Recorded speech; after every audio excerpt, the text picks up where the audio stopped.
எல்லாருக்கும் வணக்கங்க. இப்போ நீங்கள் பார்த்துட்டு இருக்கிறது காட்டு யானம், கருப்பு கவுனி, மாப்பிள்ளை சம்பா, மூங்கில் அரிசி இந்த 4 அரிசியும் சேர்ந்த கஞ்சி மாவுங்க. இது நம்ம நல்லா வறுத்து பவுட்ரு பண்ணி வச்சுது. இதில் கஞ்சி காய்ச்சி கொடுக்குறப்ப ரொம்ப சூப்பராக இருக்குங்க. கஞ்சி 2-3 விதமாக நம்ம காசலாம்.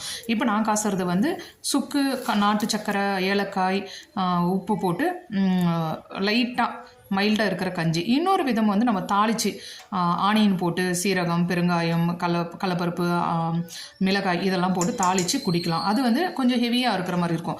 இது லைட்டாக தாங்க இருக்கும். இது எல்லாருமே குடிக்கலாம். இப்போ நான் எப்போவுமே சொல்கிற மாதிரி தாங்க, ஃபஸ்ட் ஹாஃபில் குடிச்சிடுறது பெஸ்ட்டு.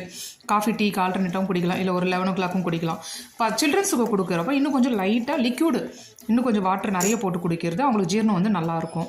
பெரியவங்களும் அதே மாதிரி தாங்க, கொஞ்சம் லைட்டாக குடிச்சுக்கோங்க. சீக்கிரமாக குடிச்சிடணும். டைஜஷன் ஆகிறது எப்போவுமே அரிசி வகையெல்லாம் டைஜஷன் ஆகிறதுக்கு டைம் எடுக்கும். நன்றி, வணக்கம்.